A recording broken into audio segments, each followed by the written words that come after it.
Running? Okay. 5, 4, 3, 2, 1. Do you remember your father's parents? Unfortunately, I have no memory of my grandparents. My grandfather, Louis Bader, died on the eve of Rosh Hashanah in 1944, 4 years before I was born. And my grandmother, Bertha Holder, died in 1951 when I was 2 years old. Did your father often speak about his parents? Actually, my father almost never spoke about his parents. There were no stories about their lives in Eastern Europe, no stories about their passage to America, no stories about their early struggles on the Lower East Side of Manhattan. And there were no stories about their lives in Auburn, in the borough of Queens, where they raised 3 children. How did you account for your father's reticence?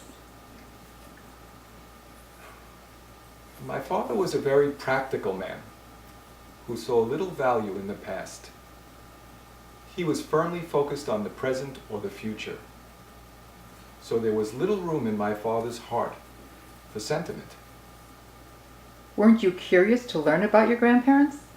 Oh, I was always curious, but for some reason, the subject of my grandparents never seemed to come up.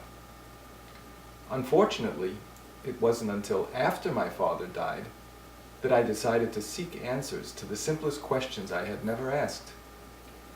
How did you learn about your grandparents after your father died? My search began in the late 1990s, before the internet became widely available, and genealogical research had to be done the old-fashioned way, by visiting archives in person. So I went to a branch of the National Archives on Barrack Street in Lower Manhattan in search of some very basic facts. What information enabled you to positively identify records about your grandparents? That's a very good question.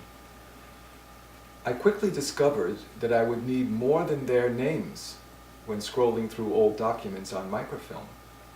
How could I tell if this Louis Bader or that Bertha Holder was the one I was looking for? Then I remembered a comment my mother made one night at the dinner table many years ago. She recalled that my grandfather had once lived in a small town called Actiniya.